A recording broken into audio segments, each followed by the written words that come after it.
Hello class, this is Health Science 3052 and today I'm going to be presenting to you guys a presentation about clean water. So let's define the problem. The main issue is that there's point and non-point water pollution. So how do we keep our water clean and drinkable in the common space? So what is point versus non-point pollution? Point source pollution are contaminants and pathogens being dumped directly into streams, lakes, and rivers. Examples of this are shown in the picture below. And non-point source pollution are contaminants from runoff or acid rain, and they're things typically not of direct human interference. Here is a short little video about water treatment basics and how we get our clean water right now.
Alright, so that was just a short little video about how our water is being treated right now so that way we all have clean drinking water.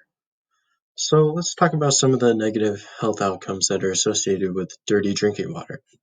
Um, Dirty drinking water increases the risk of diseases such as cholera, and industrial wastes have been released into waterways and they affect wildlife, poisoning the fish and people who consume the fish and water later.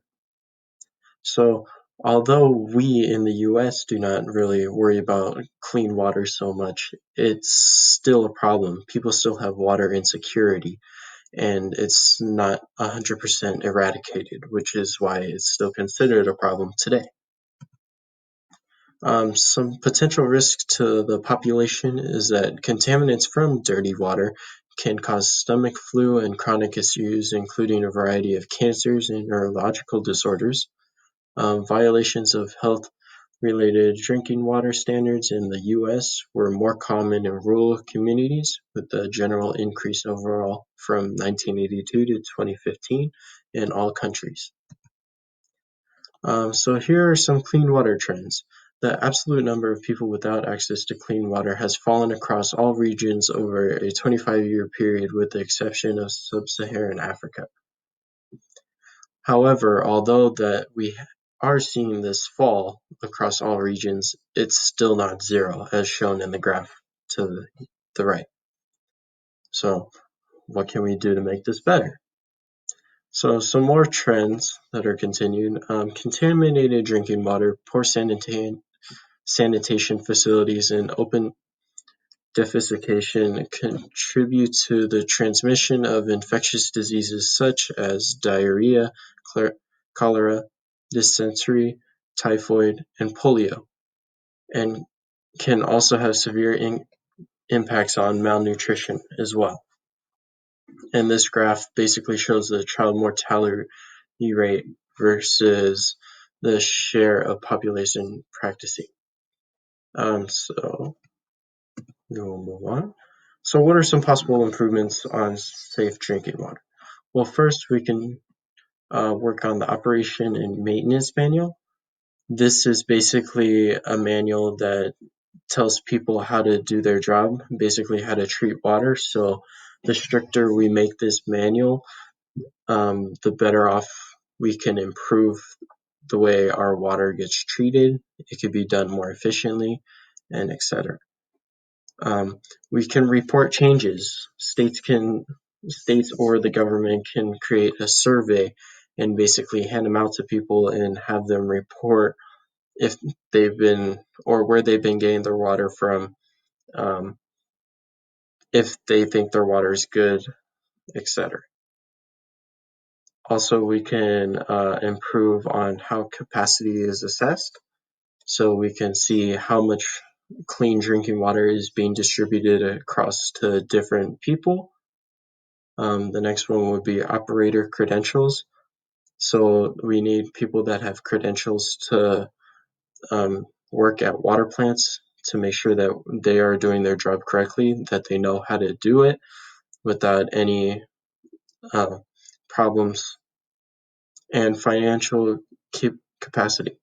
So this would include how much it costs to get clean water and how we can reduce that so that way more people have access to clean water. So what are some pertinent laws in the U.S. today? One is the Clean Water Act.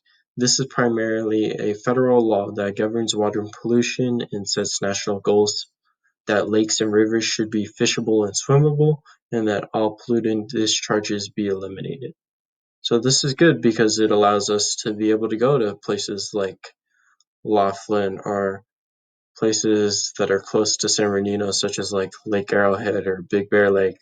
You're able to go there, you're able to swim in them, you can fish, and you don't have to worry about all the pollutants that are in there, and you don't have to worry about getting sick. The next law is the Safe Drinking Water Act. This was put in place in 1974, and it required the EPA to set standards for local water systems and mandates states to enforce these standards. So this has also been a big contributor as to how we're able to have safe drinking water and how we're able to keep up with that without having any contamination. So one of the biggest risks that we think of in the US about if for some reason the government were to shut down, this would be when our water could become, or our water is at risk the most. And this happens because due to the government shutdown, agencies furloughed all non-essential employees in the EPA. So this would be somewhere roughly around 13,000 employees, leaving only 900 to protect against anything that would jeopardize our safety of human lives or property. So this basically means that there would be less monitoring, which means higher risk of contaminated water in the common space, which means there could be disease, etc. So what's the impact of advertising? Advertisements create attention for issues on dirty water. News and social media have a great impact on advertisements, allowing for faster spread of ads that inform and push for change in clean water through propaganda, informative videos, marketing, and social media posts. So an example of advertisements would be the UNICEF TAP project. This was a successful and innovative campaign utilizing a mobile app to save lives by providing children with clean water. It directly benefited more than 500,000 people. It raised over $6 million, and it just helped children get clean, safe, drinkable water. So what are some positive health outcomes of keeping water clean? So treating and protecting water allows for the community to have safe and clean water. Having clean water in the common space protects environmental sustainability for all species and plants. And the Clean Water Act set national goals that allows for fishable and swimmable water. And this also allows for the national goals to be changed and improved upon every year. So how do we keep our water clean?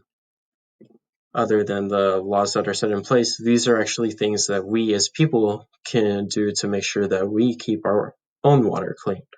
So number one is to take a hard look at your outdoor surfaces. Stormwater flows across many materials, picking up all the dirty trash and bacteria along the way. To stop this on your own property, you can use gravel, paver stones, or other porous materials whenever possible. Next would be to remember your toilet is not a trash can. Never flush non-degradable products down the toilet, for example, baby wipes or plastic tampon applicators. And neither is your sink. Your sink is not a trash can either. So don't let paint, used oils, chemical cleaners, or questionable household products down the drain. Number four would be to clean up after your pets. Picking up your pet's waste keeps the bacteria from running into storm drains and water supplies, preventing any type of contamination. And the last one is dirty the dish. If you see an individual within your community not contributing to environmental safety with clean water, you can let government groups know that they can help by getting into contact with a clean water network, and you can report this so that way something can be done about it to keep our water clean. And these are my citations, and thank you all for listening.